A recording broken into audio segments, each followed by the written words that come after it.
bienvenidos nuevamente. Vamos a tener un pequeño cambio en el programa. Es un verdadero placer y un honor presentar al doctor Antonín, que nos acompaña esta mañana y nos va a hablar de homotopía motívica. Gracias. Muchas gracias, Cristian, y muchas gracias por la invitación. Voy a hablarles hoy de una teoría que resulta de mezclar la geometría algebraica con la teoría de homotopía, que se llama homotopía motívica. No voy a suponer que saben ya de antemano qué son los ingredientes. Voy a hablar primero un poco de qué son esas cosas. De la geometría algebraica, pues desde luego ya oyeron un poco en la plática de Cristian. El nivel más básico estudia soluciones de conjunto de sistemas de ecuaciones polinomiales. Y una cosa que aquí hay unos dibujos de algunas. Las soluciones de sistemas de ecuaciones polinomiales pues se ven como objetos que también se estudian en otras ramas, como en la geometría diferencial, por ejemplo. Pero quiero incluir la primera curva para que vieran una diferencia. En la geometría algebraica se vale estudiar cosas que no son variedades suaves, ¿no? Tiene un punto de autointersección, la primera curva, y eso está bien. La segunda está en el espacio, se ve como si tuviera un punto de autointersección, pero de hecho no. Esa es la curva que se llama la cúbica torcida, ¿no? También se pueden definir superficies con ecuaciones polinomiales. Y algo que es, bueno, esto es muy clásico, pero algo que sí ya es un poco moderno en la geometría algebraica, es que queremos considerar dónde se buscan las soluciones como variable, ¿no? Se vale escribir las mismas ecuaciones y pensar cuáles son sus soluciones reales, cuáles son sus soluciones en los complejos. Eso es geometría algebraica. ¿Cuáles son sus soluciones racionales? ¿Cuáles son sus soluciones enteras? Eso ya es más bien como teoría de números. Pero cuando tienen un sistema de ecuaciones polinomiales, si tienen cualquier anillo que contenga todos los coeficientes, se pueden preguntar cuáles son las soluciones en ese anillo, ¿sí? Entonces, cuando uno escribe los polinomios, en ese momento no tienes que decidir qué soluciones te interesan. Puedes posponer esa decisión después y para un mismo sistema estudiar sus soluciones en distintos lugares. Particularmente los reales y los complejos, piensen eso. Ok, ¿y qué es la topología algebraica? Bueno, la topología pues estudia espacios topológicos. Si no los han estudiado, piensen simplemente subconjuntos de espacios euclidianos. Lo importante es que relacionamos distintos espacios con funciones continuas. ¿Ok? Y las funciones continuas son muchas y muy variadas. Y lo algebraico de la topología algebraica es que estudia espacios topológicos a través del álgebra, asignándole a espacios topológicos objetos algebraicos que sean invariantes, de manera que si tenemos dos espacios que realmente son el mismo, es decir, que son homeomorfos, aunque se vean muy distintos, los invariantes que les asignemos son isomorfos. ¿Ok? Entonces, si a dos espacios tenemos una manera de asociarles, no sé, espacios vectoriales o algo así, y los espacios vectoriales no salen isomorfos, los dos espacios con los que empezamos no podían ser el mismo espacio. ¿Ok?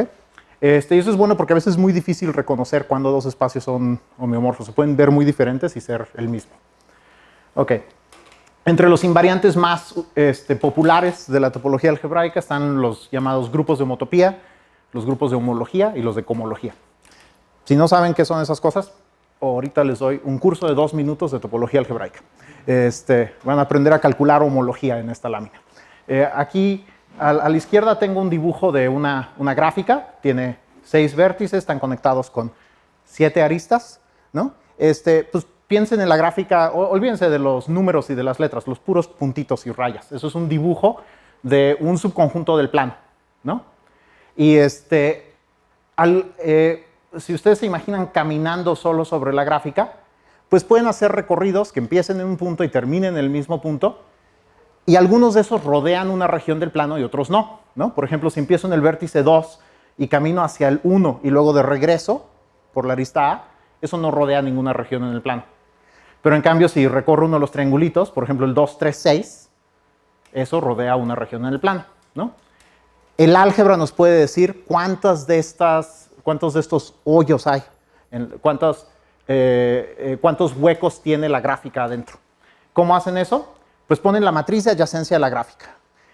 Ahorita explico lo de los signos, pero por lo pronto la matriz de adyacencia tiene los renglones en correspondencia con los vértices de la gráfica, están numerados del 1 al 6. Las columnas están etiquetadas por las aristas de la gráfica, ¿no?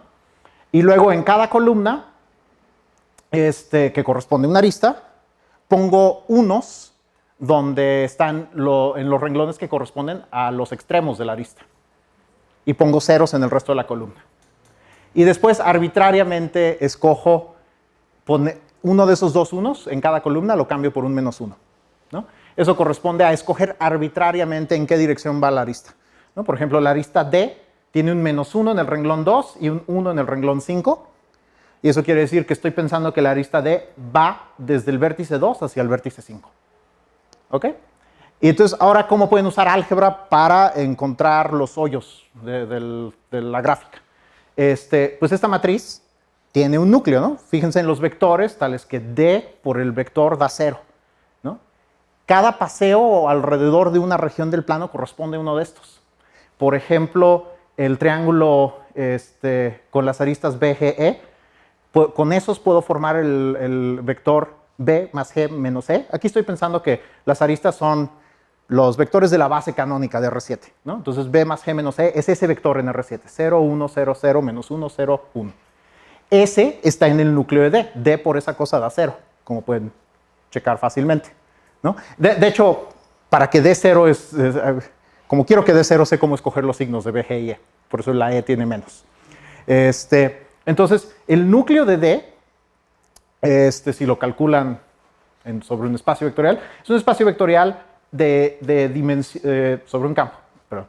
Es un espacio vectorial de dimensión 2 y una base está dada por el triángulo BGE y el triángulo CFG. Esos dos forman una base. Si lo calcularan el núcleo nada más en vectores de coordenadas enteras, el núcleo sería isomorfo a Z más Z, ¿no? Y eso lo que dice es que H1, el primer grupo de homología de esta gráfica, es Z más Z. ¿Ok? Entonces, ya saben calcular homología. ¿Qué pasa con otros paseos que rodean una región en el plano? Por ejemplo, el cuadrilátero BCEF, ¿no? Puedo caminar alrededor del cuadrilátero y si eso no hay pura gráfica adentro. Adentro hay una parte del plano que no está en la gráfica, ¿no? Bueno, eso también es un vector que está en el núcleo, pero no es uno independiente de los que ya encontramos, es simplemente la suma de los dos triángulos. Entonces, al encontrar una base, no estamos encontrando todos los hoyos, pero estamos encontrando pues, hoyos que generan a todos los demás hoyos, ¿no? Ok, entonces eso es, este tipo de cosas estudia la topología algebraica. Oye, entonces una pregunta más rápido. En tu misma idea, si te fueras a la dimensión que sigue, ¿estarías en cubo o algo así? O podrías usar triángulos. De hecho... Pero yo decía, en lugar de la matriz, por ejemplo, es que ahí estás con... Esa es buena pregunta. ¿Qué pasa en dimensiones superiores? Imagínense que tienen un poliedro o algo así, ¿no? No es un arreglo de más dimensiones lo que hay que usar, sino más de un arreglo, más de una matriz. Si tuviera un poliedro, por ejemplo, ese tendría vértices, tendría aristas y tendría algunos polígonos, ¿no? Entonces, habría una matriz que explica para cada polígono qué aristas lo definen. Esa es una matriz. Y había otra matriz que dice para cada arista qué vértices son sus extremos. Habría dos matrices ahí. Y el producto de esas dos sería 0, si lo hacen bien. Y lo que hay que calcular no es el núcleo de una de ellas, sino el núcleo de una módulo la imagen de la otra. ¿Ok? Eso es homología. Sí, buena pregunta, gracias. Bueno, ¿y por qué usamos álgebra para estudiar los espacios? Michael a ti ya lo dijo mucho mejor que yo. El álgebra es lo que el diablo le ofrece al matemático. El diablo dice, te daré esta poderosa máquina que contestará cualquier pregunta que tengas. Todo lo que necesitas hacer a cambio es darme tu alma. Renuncia a la geometría y te daré esta maravillosa máquina. Sí, por eso usamos álgebra, porque el álgebra tiene respuestas. Puedes calcular respuestas a preguntas geométricas si conviertes tus preguntas geométricas a preguntas algebraicas. Particularmente el álgebra lineal. El álgebra lineal está súper desarrollada y es fácil de usar. Entonces, convertir ese problema vago de contar hoyos a el problema de resolver un sistema de ecuaciones lineales y encontrar la dimensión del espacio de soluciones es una gran ganancia. Eso es tan simple que hasta le puedo enseñar a una computadora a hacerlo, ¿no? Ok. Bueno, entonces comparen la geometría algebraica con la topología algebraica. En la geometría algebraica, los únicos espacios que estudiamos son soluciones de sistemas de ecuaciones. Bueno, hay pequeñas variaciones, pero básicamente es eso. Muchos de los espacios que nos interesan por otros motivos, porque salen en geometría diferencial o porque salen en otras ramas, se pueden describir así, mediante polinomios. Entonces, pues aunque está reducido el ámbito de los objetos que se estudian en geometría algebraica, incluye muchos objetos importantes. Pero sí, no todos, ¿no? En topología, pues puedo estudiar cualquier espacio topológico, y si pienso simplemente en los subconjuntos de un espacio euclidiano, de esos ya hay suficiente para estudiarlos toda la vida, ¿no? Entonces, hay muchas más que variedades algebraicas. Pero siento yo que eso no es la diferencia importante. Incluso para los espacios que sí los puedo obtener como conjunto de soluciones de un sistema de ecuaciones en los reales o en los complejos, incluso para esos, la geometría algebraica los estudiaría con lo que se llaman morfismos regulares, que es decir, funciones cuyas fórmulas están dadas por polinomios. Y en la topología puedo escoger cualquier función continua, ¿no? Entonces, incluso para cosas que sí son variedades algebraicas, hay muchas más funciones continuas, hay mucha más flexibilidad en las funciones continuas que en los morfismos que estudia la geometría algebraica. Y entonces eso tiene efectos como pues que la geometría algebraica hace distinciones más finas, ¿no? Por ejemplo, hay muchas curvas elípticas, tantas como números reales, ¿no? Hay una cantidad no numerable de curvas elípticas que no son isomorfas 2 a 2 sobre los complejos, pero desde el punto de vista de la topología, todas son homeomorfas al toro, S1 cruz S1, ¿no? Entonces, la geometría algebraica hace distinciones más finas que la topología. Ok. Ya desde hace años se usa topología algebraica para estudiar variedades algebraicas. El pionero en eso fue Solomon Lefschetz, que dijo que fue su destino clavar el arpón de la topología algebraica en el cuerpo de la ballena, que es la geometría algebraica. Esta frase me gusta mucho. Él introdujo herramientas de la topología algebraica, particularmente el grupo fundamental y los grupos de homología y cohomología, para estudiar los conjuntos de soluciones en los complejos a sistemas de ecuaciones polinomiales. La teoría de homotopía motívica, que es de lo que les voy a platicar ahorita, hace algo diferente. Lo que hace, los espacios topológicos a los que Lefschetz le aplicó las herramientas de la topología algebraica, pues se construían usando la topología usual de los números complejos, a final de cuentas, ¿no? El conjunto de soluciones es un subconjunto de C a la n, para alguna n, y entonces tiene esa topología que viene de la topología de los complejos. Y la idea de la teoría de homotopía motívica es tratar de hacer algo intrínseco a las variedades sin tener que fijar, quiero soluciones complejas específicamente. Sino, acuérdense que las variedades algebraicas son agnósticas acerca de dónde les vas a buscar los puntos, ¿no? Tú escribes el sistema de ecuaciones polinomiales y puedes después decidir si quieres soluciones reales o si quieres soluciones complejas, etc. Entonces, la homotopía motívica busca hacer algo intrínseco a los puros sistemas de ecuaciones antes de decidir dónde vamos a buscar las soluciones. ¿Ok? Bueno, entonces la teoría de homotopía motívica es un tipo de teoría de homotopía. Déjenme hablarles tantito de la teoría de homotopía clásica. La teoría de homotopía clásica estudia espacios topológicos, igual que la topología. También lo relaciona con funciones continuas, como la topología. Pero la idea de la teoría de homotopía es que solo te interesa aquello que sea invariante bajo equivalencia homotópica, ¿no? Estudias los espacios salvo equivalencia homotópica. Déjenme darles las definiciones, probablemente las conozcan. Una homotopía entre dos funciones continuas, f y g, que van de x a y, es una función con una variable más, una función que va de x cruz el intervalo 0, 1 a y, de manera que cuando fijan la segunda variable en 0, reproduce la función f, si fijan la segunda variable en 1, reproduce la función g. Entonces esto lo pueden pensar, pues para cada t pueden fijar la segunda variable en t, ¿no? Me puedo fijar en h de x, t, pensando en la t fija como función de x, y eso es una función continua de x a y que está como intermedia entre f de x y g de x. Entonces la idea de una homotopía es variar una función continuamente para obtener otra. Y dos espacios se llaman homotópicamente equivalentes si hay funciones continuas en ambas direcciones, de manera que las composiciones de las dos sean homotópicas a las respectivas identidades, a la función de identidad en los espacios. ¿Eso qué quiere decir intuitivamente? Para que dos espacios son homotópicamente equivalentes, o bueno, por ejemplo, un caso más fácil de visualizar. Un espacio es homotópicamente equivalente a un subespacio suyo. Si es posible deformar todo el espacio dentro de sí mismo hasta llegar al subespacio, ¿no? Entonces, piensen, por ejemplo, en la letra X, ¿no? Sin salirme de la X, puedo llevar todos los puntos de la X al punto donde se cruzan las dos líneas, continuamente. Entonces, la X es homotópicamente equivalente a un punto. De hecho, la mayor parte de estas letras son homotópicamente equivalentes a un punto, ¿no? La M, por ejemplo, puedo continuamente llevar todos los puntos, avanzarlos sobre la M hasta que lleguen a esto es más difícil de lo que creía, a ese punto de ahí, ¿no? Algunos no son homotópicamente equivalentes. La O no es equivalente a esos. Sin salirme de la pura O, no puedo mover todos los puntos continuamente hasta llegar a llevarlos todos a un solo punto, ¿no? Pero en cambio, por ejemplo, la P y la O sí son equivalentes entre sí. En la P puedo mover todos estos puntos de la patita de la P hasta que lleguen arriba a la pancita de la P. Y en ese momento voy a haber llevado toda la P a algo que es homeomorfo a la O, ¿no? Entonces la O y la P son homotópicamente equivalentes.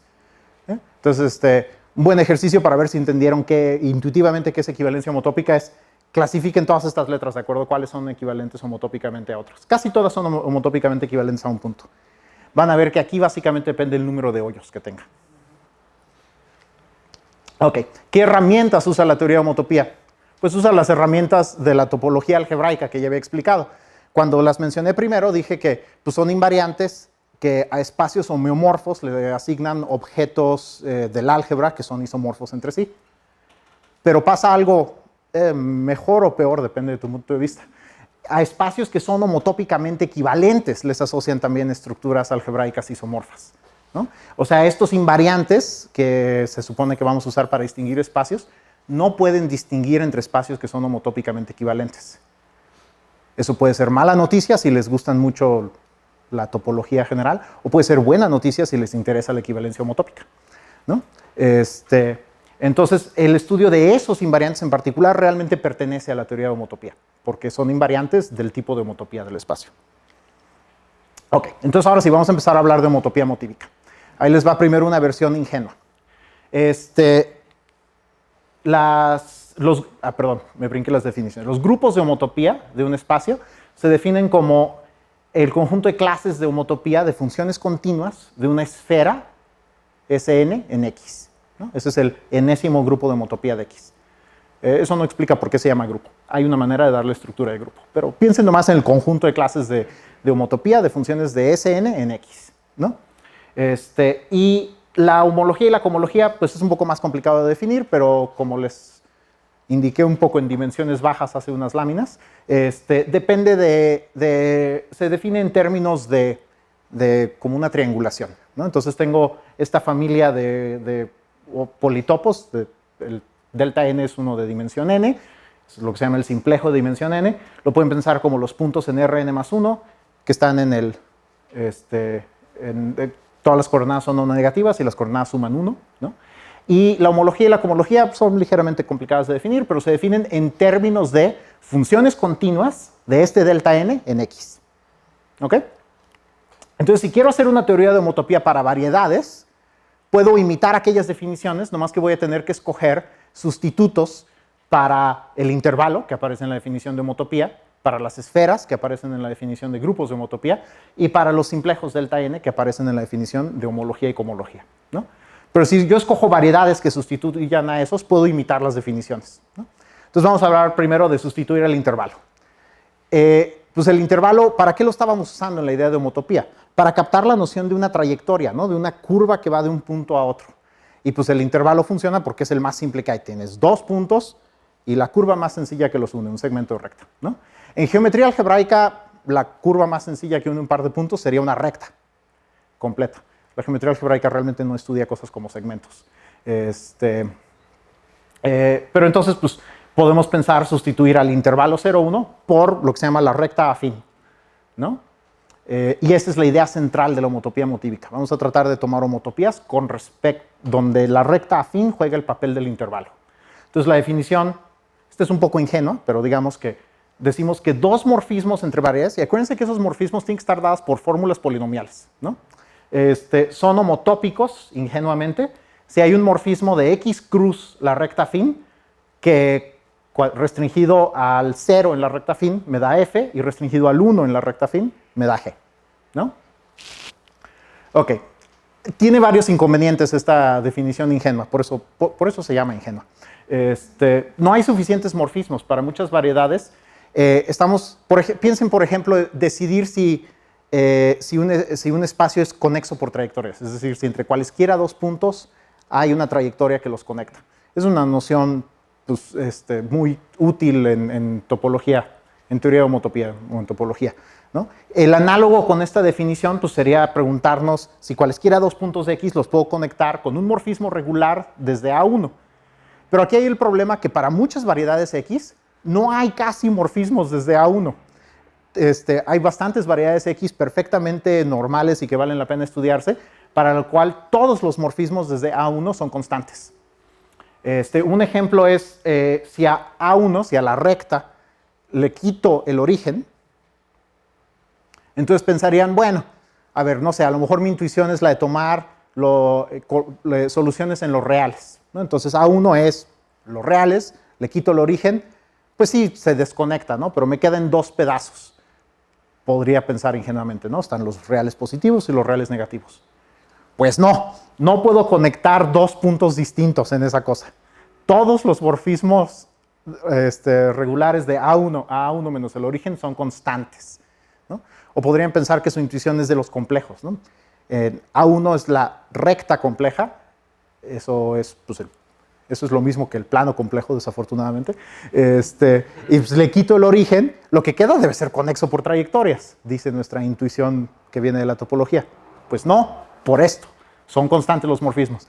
¿Eso cómo se prueba? Bueno, tienen que saber un poquito de cómo se organiza la geometría algebraica para eso, pero básicamente un morfismo entre este tipo de variedades, que se llaman afines, que son simplemente soluciones de sistemas de ecuaciones polinomiales, un morfismo entre ellas corresponde a un homomorfismo de anillos entre los anillos de funciones sobre las variedades en la dirección contraria, ¿no? Entonces, en A1, que es pues nomás la recta, las funciones polinomiales pues son los polinomios en una variable.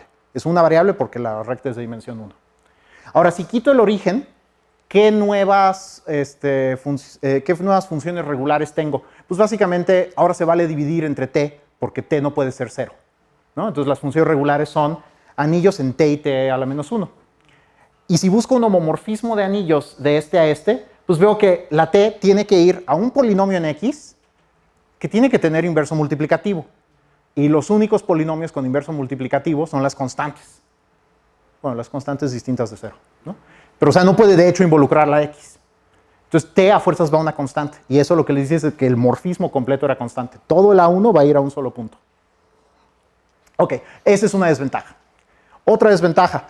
La noción de homotopía entre funciones en topología era una relación de equivalencia. Y con esta definición ingenua, no es una relación de equivalencia entre morfismos, entre variedades. Si es reflexiva, puedo tomar una homotopía constante. Si es simétrica, puedo voltear el parámetro de la homotopía. ¿Por qué puedo? Pues porque 1 menos t es un polinomio, entonces vale usarlo. Pero no resulta transitiva.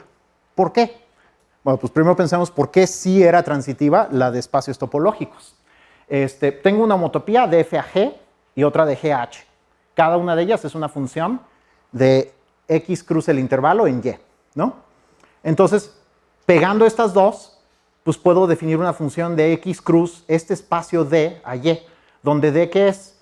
Bueno, la primera homotopía usa el intervalo 0, 1, la segunda homotopía usa otra copia del 0, 1, y la primera homotopía termina en g y la otra empieza en g. Entonces, no solo puedo definir una función desde la unión de dos copias del intervalo, sino que además puedo identificar el extremo del primero, el extremo final del primero, con el extremo inicial del segundo, ¿no? Y entonces esto me da una función desde este espacio.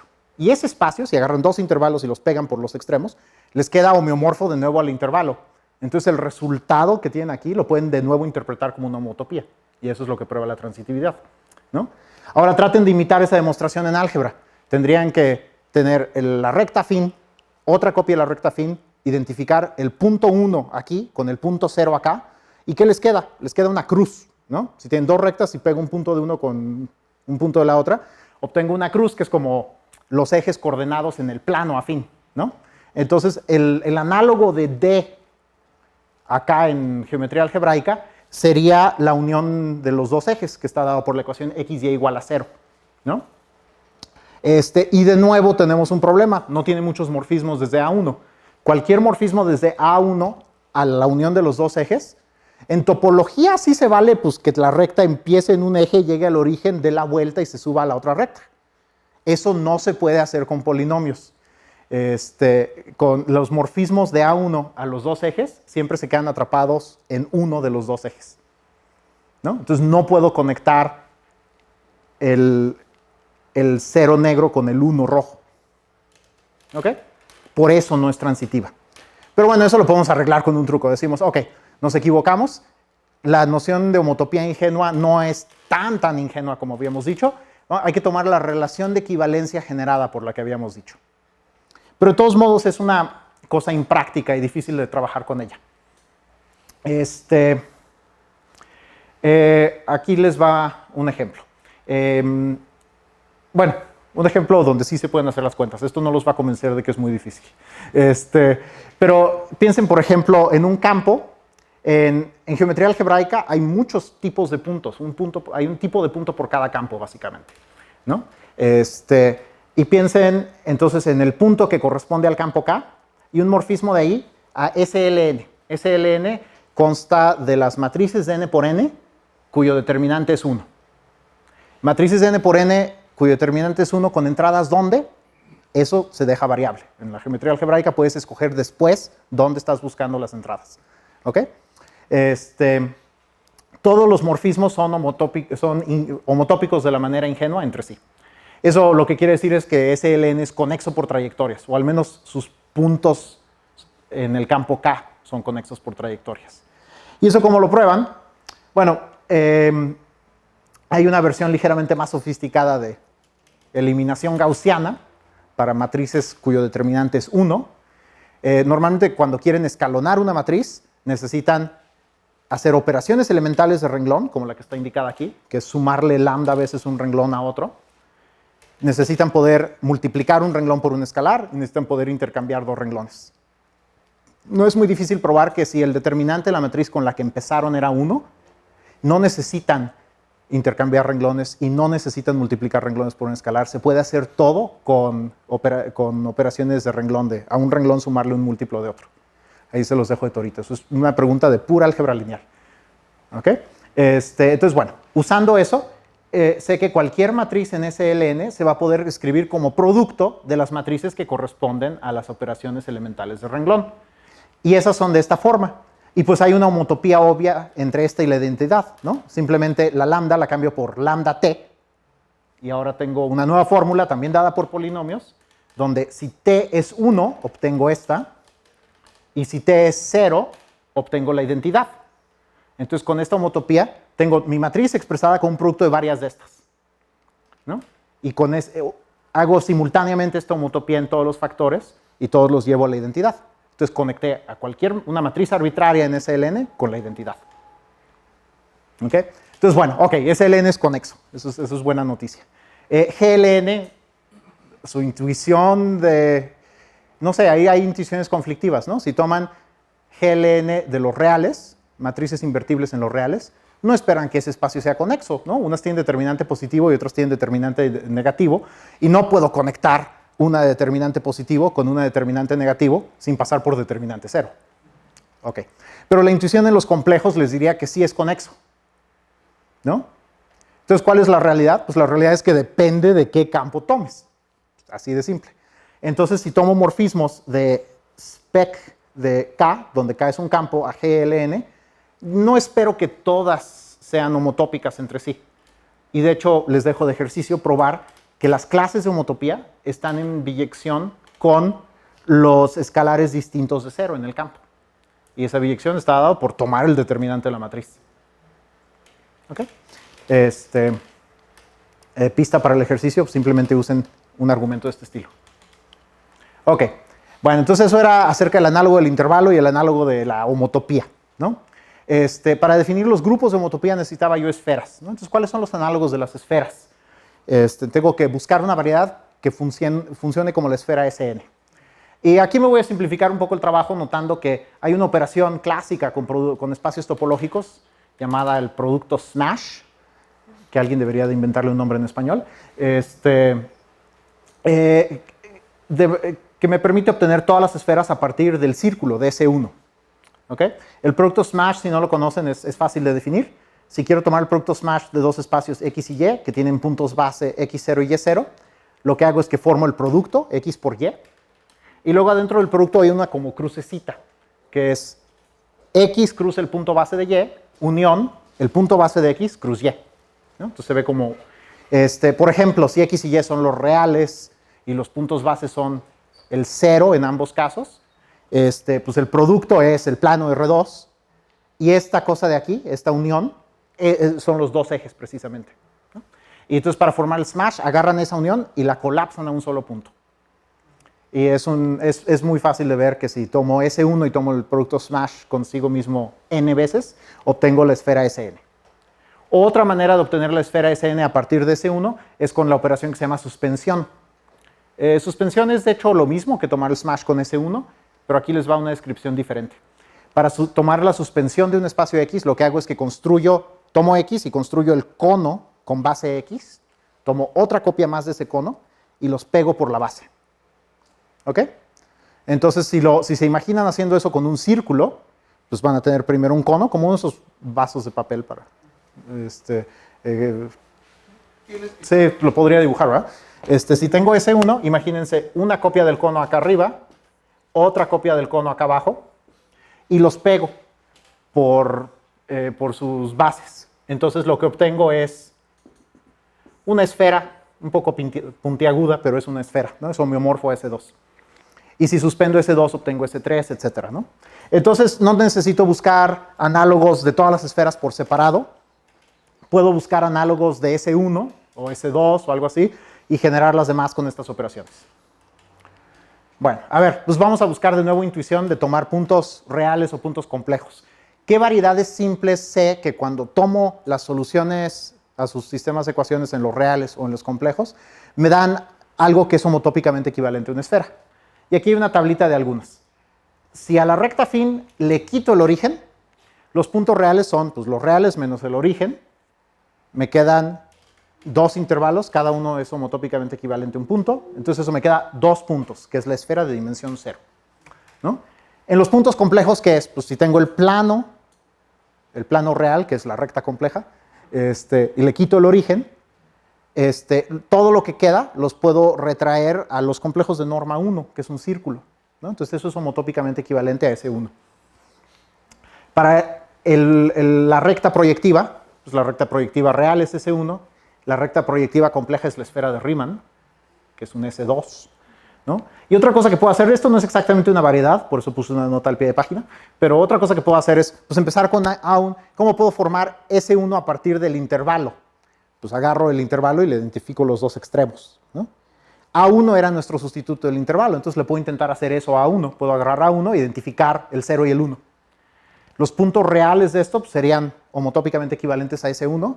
Y los puntos complejos, ese tal vez es una sorpresa, también es S1, ¿no? ¿Qué estoy haciendo? Tomo el plano complejo y quiero el 0 y el 1 identificarlos, ¿no? Entonces imagínense el plano complejo aquí. Para pegar el 0 y el 1, pues puedo empezar, imagínense lo que es un mantel, puedo empezar jalando el 0 y el 1 hacia arriba.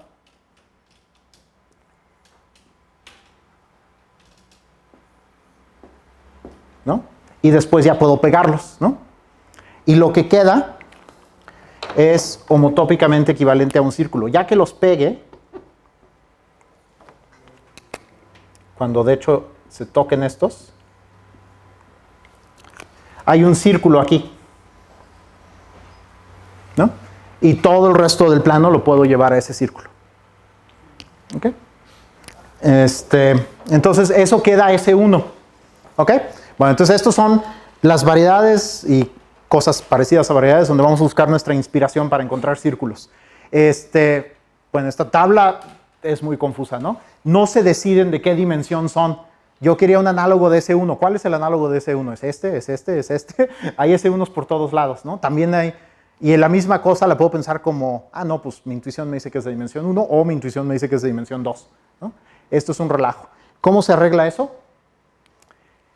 Aceptando que así son las cosas. Simplemente lo que pasa es que en la teoría de homotopía motívica hay dos tipos de esferas.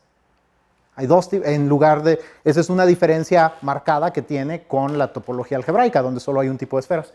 Aquí viene una familia de dos parámetros. No es tan complicado como sugiere esta tabla. Estos dos primeros están emparentados.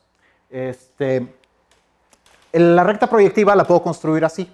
Puedo tomar dos copias de la recta afín y las pego a lo largo de la recta afín menos el origen, ¿no? Eso sí, alguna vez han visto las cartas coordenadas para el proyectivo, así son, ¿no? Tomo, para el de dimensión 1 solo necesito dos cartas, ¿no? P1 está dado por coordenadas homogéneas en dos variables. Entonces tomo donde x es distinto de 0, ese es un afín, donde y es distinto de 0, ese es un afín, y tienen en común la parte donde tanto x como y son distintos de 0, eso es el afín menos el origen. Entonces así se forma P1, ¿ok? Pero entonces ¿cómo se llama? Este A1, como es contraíble según la noción ingenua de homotopía, ¿no? Puede jugar el papel del cono.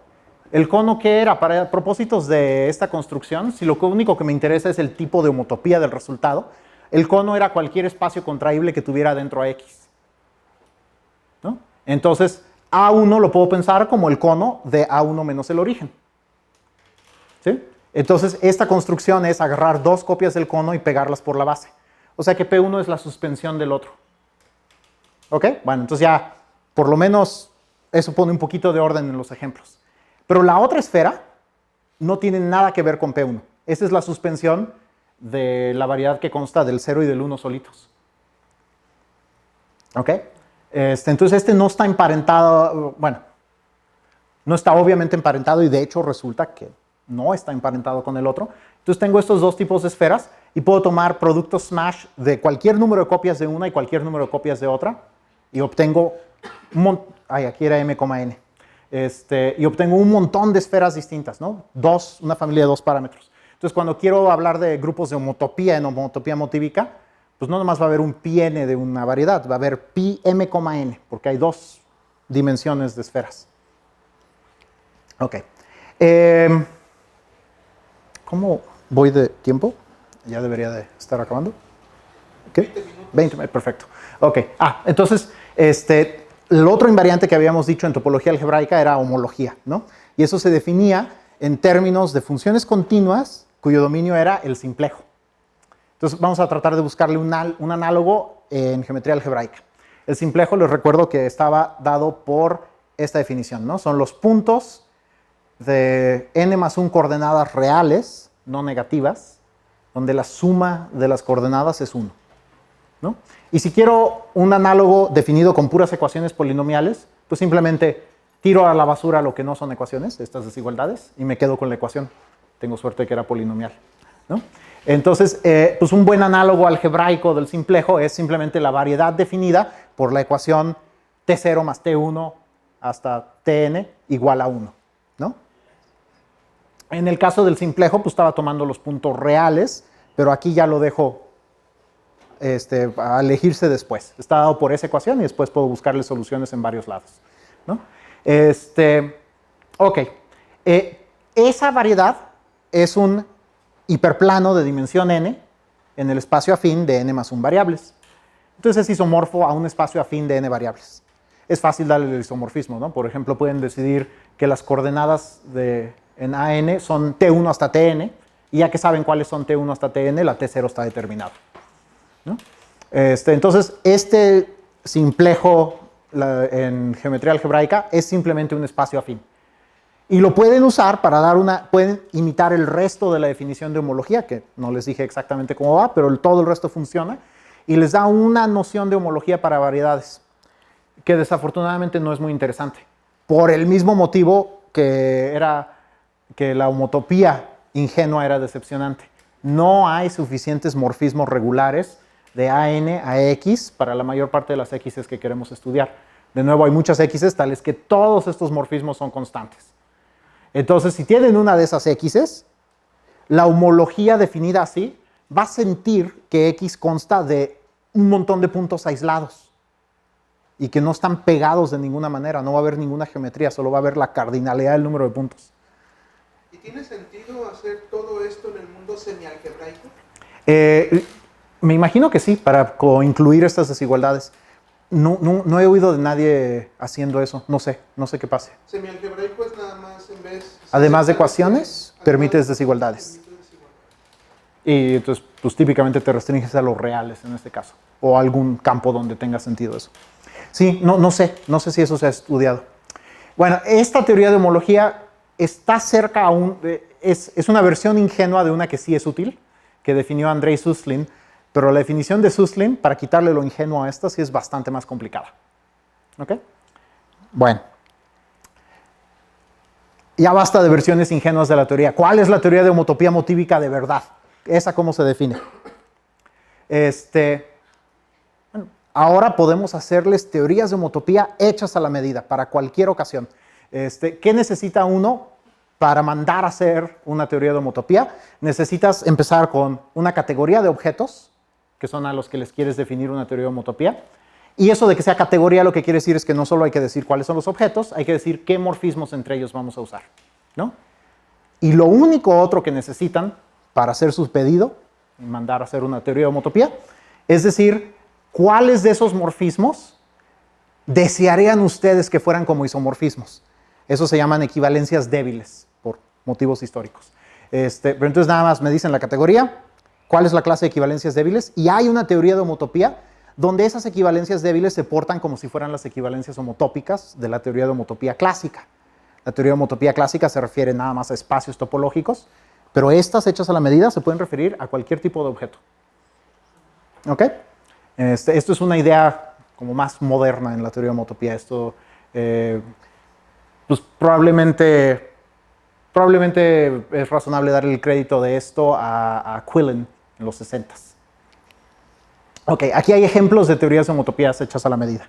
Si yo digo, mis objetos son los espacios topológicos, mis morfismos son las funciones continuas y las equivalencias débiles que considero son las equivalencias homotópicas, y hacen una teoría de homotopía con esos parámetros, pues les da la teoría de homotopía clásica. Ok, está bien. Si eso no se pudiera hacer, estaría mal esta idea. El álgebra homológica es una teoría de homotopía hecha a la medida.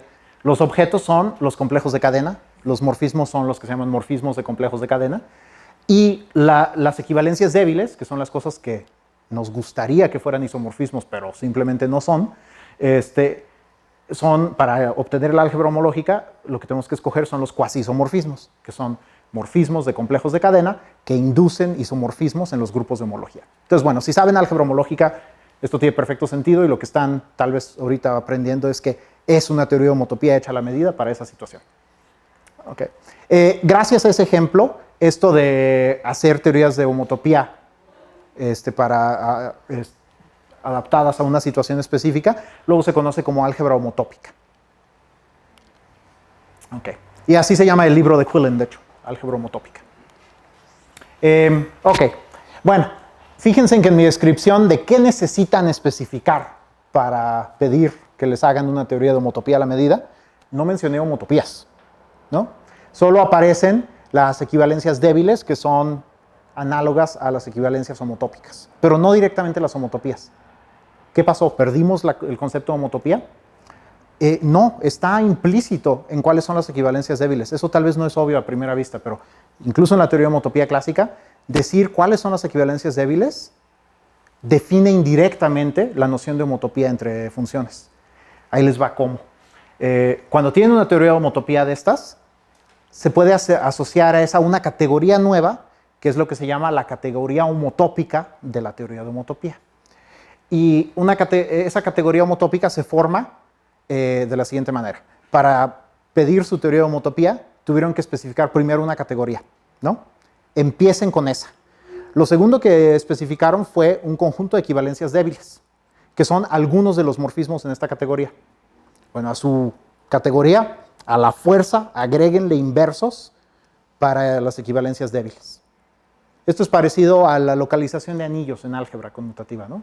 En álgebra conmutativa se vale decir, tengo este anillo, tengo estos elementos que, ojalá tuvieran inverso multiplicativo, pero no tienen. Pueden hacer un anillo nuevo donde sí tienen inverso, porque se lo ponen a la fuerza. Lo mismo se puede hacer para categorías. Y eso es la categoría homotópica. Entonces, piensen en el caso de la teoría de homotopía clásica, construida como una de estas teorías hechas a la medida.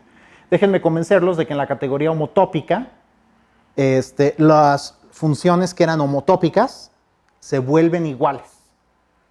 Que a primera ciencia a lo mejor suena extraño, ¿no? Dije que empiezan con la categoría y agregan inversos para las equivalencias débiles. Y agregar nuevos morfismos está aparentemente obligando a que otros que ya tenía se vuelvan iguales. Eso, si tienen experiencia con localización de anillos, por ejemplo, y alguna vez han localizado uno que no es un dominio entero, no les suena tan raro, ¿no? Cuando tienen un anillo que no es dominio entero y le agregan inversos multiplicativos a unos elementos, eso luego obliga a que otros se vuelvan iguales. Ok, entonces, ¿cómo sucede eso específicamente en espacios topológicos? Esta proyección de X cruza el intervalo en X, esa es una equivalencia homotópica. Así que en la categoría homotópica va a haber un morfismo nuevo que es la inversa de esa. Ese es nuevo, ese no estaba antes. ¿Ok? Las inclusiones de X en X cruza el intervalo, como las dos tapas, ¿no? Puedo incluir a X como X cruza el 0, o puedo incluir a X como X cruza el 1. Esas cumplen que si las compongo con la proyección, obtengo la identidad en X, ¿no? Si incluyo X en la tapa izquierda del rectángulo y luego proyecto, me da la identidad en X. Y lo mismo para la otra. Entonces ahora tengo esta igualdad. Esa se vale desde la categoría de espacios topológicos. P compuesto con I0 es P compuesto con I1. Pero entonces en la categoría homotópica tengo este morfismo nuevo P a la menos 1. Y puedo componer ambos lados con P a la menos 1 y se cancelan las P's. Entonces me queda que en la categoría homotópica I0 es igual a I1. No eran iguales antes, ¿no? Como funciones continuas entre espacios topológicos, pues son muy parecidas, pero son distintas, ¿no? Pero se vuelven iguales en la categoría homotópica. Y ahora si tengo una homotopía entre dos funciones, pues que sea homotopía lo que quiere decir justamente es que f es h compuesta con i0 y que g es h compuesta con i1, pero como i0 es igual a i1 en la categoría homotópica, f es igual a g, ¿no? Entonces indirectamente define la noción de homotopía. Ok, entonces en la homotopía motívica lo que queremos hacer es que la recta afín se vuelva contraíble, que es algo que sí sucede con la definición ingenua de homotopía, ¿no? Entonces, ¿cómo puedo decir que esto sea contraíble? No está en el formato correcto para llenar el pedido y que me hagan mi teoría de homotopía, ¿no? En la teoría de homotopía no se vale que, así como la describí, no se vale decir quiero que este objeto se vuelva contraíble. Lo que se vale decir es quiero que estos morfismos se vuelvan equivalencias, ¿no? Bueno, pero es fácil convertir de un formato al otro, ¿ok? Si lo que quiero es que A1 sea contraíble, eso es lo mismo que decir que quiero que la proyección de X cruza A1 en X sea una equivalencia, ¿no? Entonces, sí puedo mandar a hacer una teoría de homotopía. Digo, la categoría son las variedades algebraicas. Los morfismos son las funciones dadas por polinomios, ¿no? Funciones regulares. Y las equivalencias débiles, pues son estas proyecciones, más lo que generen, ¿no? Eso luego va a obligar que otra cosa se vuelva isomorfismo en la categoría homotópica, pero tomo estas y pido que esas tengan inversos. Y eso es casi lo que es la teoría de homotopía motívica. ¿Por qué casi? Pues una de las cosas que a los geómetras algebraicos les da envidia de la topología, o debería de darles, es la facilidad con la que puedes formar nuevos espacios topológicos a partir de viejos, cortándolos y pegando partes. Pueden triangular esto o quitarle un cacho o reemplazarlo con otra cosa. En términos categóricos, esas construcciones se llaman colímites. Y pues en la teoría de homotopía clásica hay todos los colímites homotópicos que uno pueda desear, ¿no? Y en la categoría de variedades no hay tantos. Entonces, lo que quise, antes de mandar a hacer nuestra teoría de homotopía, primero queremos expandir De hecho, creo que eso es la siguiente lámina. Queremos primero expandir la noción de variedad algebraica a una donde existan todas estas construcciones de cortar y pegar, aunque sea de una manera medio trivial. ¿Okay? Entonces, lo que hacemos es pensar en los funtores de la categoría. Esto es tan poco técnico si no saben qué es teoría de categorías, pero es solo una lámina. Tomen los funtores de contravariantes de variedades a espacios topológicos, ¿no?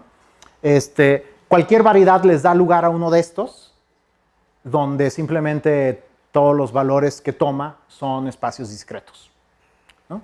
A través de lo que se llama el encaje de Yoneda. Pero bueno, en esta, como ya metí espacios topológicos, ahí sé que puedo hacer todo el cortado y pegado que quiera, aunque realmente ni siquiera estoy involucrando las variedades. Las variedades nomás están aquí como de etiquetas para decir dónde tomó el funtor cada espacio como valor, ¿no? Pero puedo cortar y pegar con los espacios todo lo que quiera, ¿no? Entonces, esto le llamaría yo, si aquí me fijo en la teoría de homotopía, donde las equivalencias débiles son aquellas que en cada componente eran una equivalencia homotópica, ignorando el lado de las variedades, nomás en cada variedad quiero una equivalencia homotópica. Eso es, digamos, la teoría de homotopía libre generada por la categoría de variedades. Pero aquí puedo hacer todas las construcciones de colímite que quiera, pero algunas de las que sí existían en variedades, o sea, el problema era que variedades no tenía suficientes para mi gusto, ¿no? Pero sí tenía algunas pegadas, ¿no? Por ejemplo, puedo pegar dos copias de la recta afín a lo largo de A1 menos el origen y obtengo P1. Eso estaba muy bien, eso me gustaba, pero ya lo perdí al hacer esto. Entonces hay que hacer otro paso para restaurar los pegados que sí nos gustaban. Y eso como se hace es pasando lo que se llama gavillas para una categoría, para una topología de Grothendieck. Y aquí hay muchas que podría usar.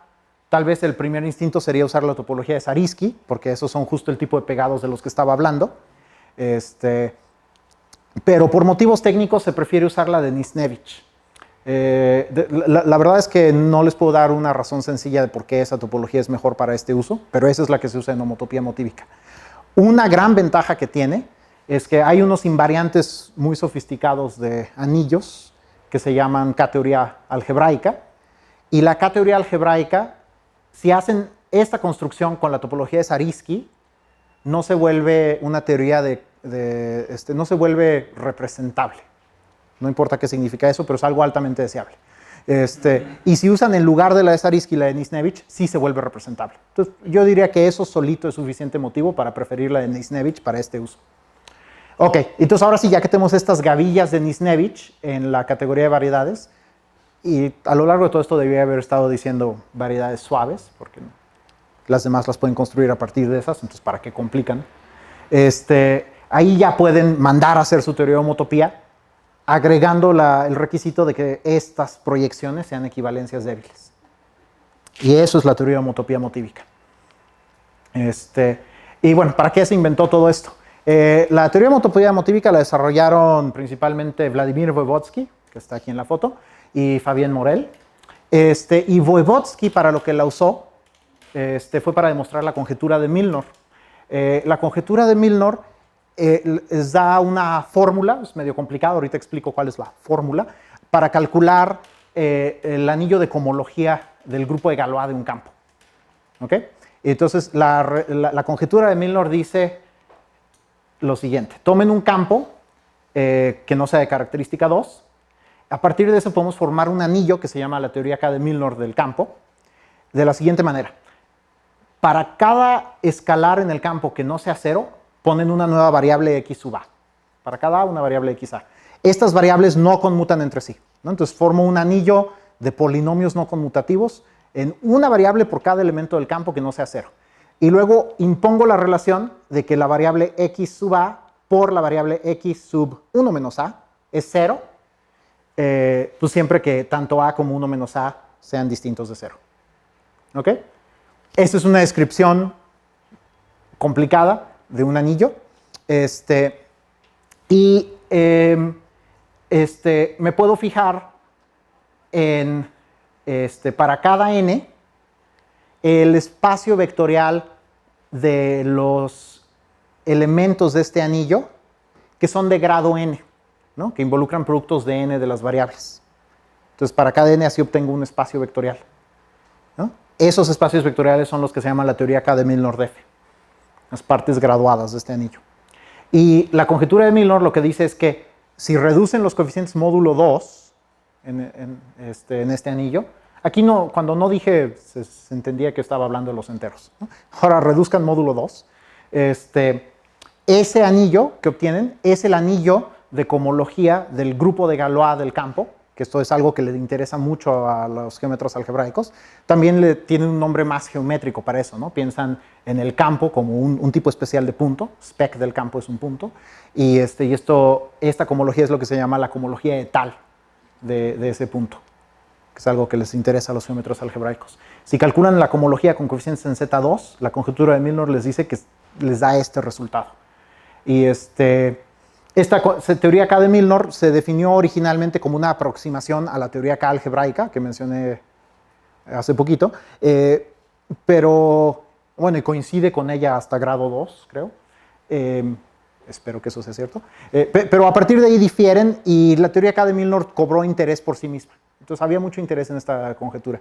Y Bobotsky usó toda esta maquinaria de la teoría de homotopía motívica, que desarrolló con Fabián Morel, para demostrar la conjetura de Milnor, y luego para demostrar la versión con otros primos. Este es algo especial para el primo 2. Hay otra versión para otros primos que se llama la conjetura de Bloch-Kato, que también se demostró con esta herramienta. Y se demostró usando todas las técnicas clásicas de la topología algebraica. Cohomología, definida la versión no ingenua, ¿no? La teoría de cohomología. La cohomología con coeficientes en F2 en la topología algebraica clásica tiene lo que se llama operaciones de cohomología, que forman un álgebra que se llama el álgebra de Steenrod. Usó Bobotsky el análogo en homotopía motívica del álgebra de Steenrod para hacer esta demostración. Entonces usó maquinaria clásica pero relativamente pesada de topología algebraica en una versión nueva en homotopía motívica. Ok, pues muchas gracias.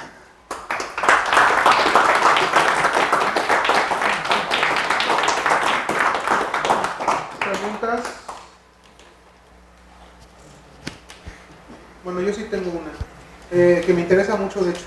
¿Hay alguna esperanza de bajar la filosofía que platicabas al principio a F1? Sí, no sé. Esa es una buena pregunta. Hay teoría de homotopía motívica estable. O sea, estos son como los análogos de espacios topológicos en homotopía motívica. También hay un análogo de espectros. Y una de las sugerencias de qué quiere, una de las posibles interpretaciones de qué es F1 es que es, o bueno, no es, pero está relacionado con hacer álgebra conmutativa y geometría algebraica sobre el espectro esfera en lugar de sobre los enteros, ¿no? No sé qué tan buena es la motivación para proponer eso, pero una motivación es que por lo menos es un anillo que está por debajo de Z, ¿no? Entonces, el análogo de esos espectros y todo eso sí existe en teoría de homotopía motívica. Entonces, a lo mejor en la teoría de homotopía motívica estable puedes encontrar algo cercano a eso.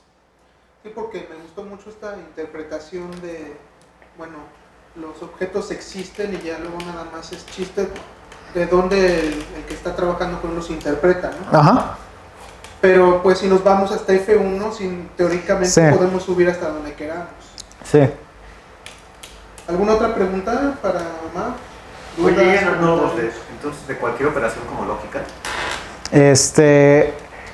No sé si cualquiera. Hay una álgebra de Steenrod motívica en el primo 2 y en cualquier otro primo también.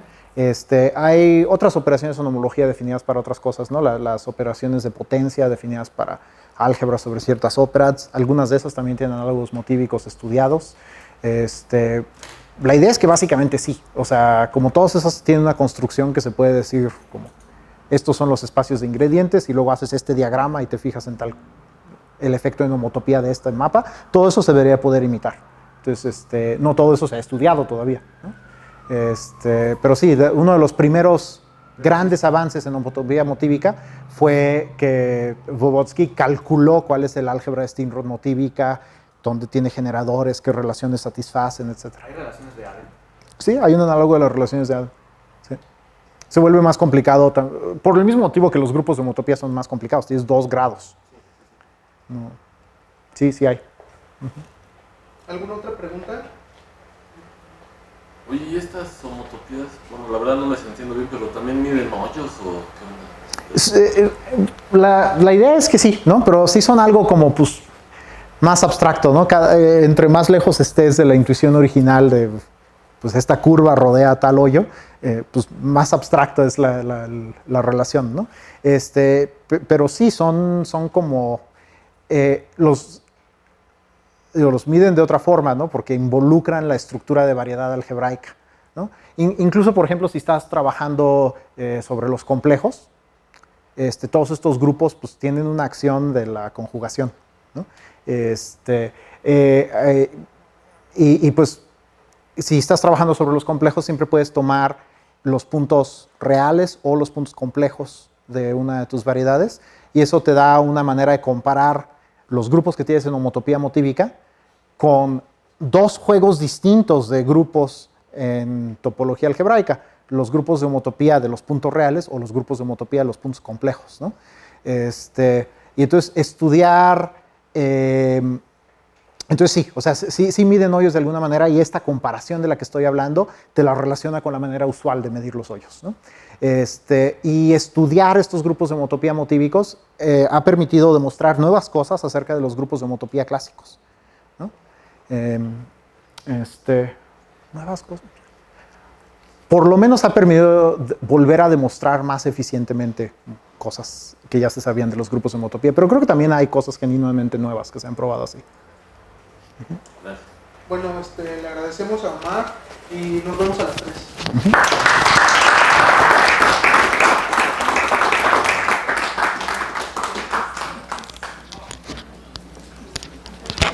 Interesante, pero a mí sí me interesa el fenómeno. Sí, Te dije, si no, pues sí.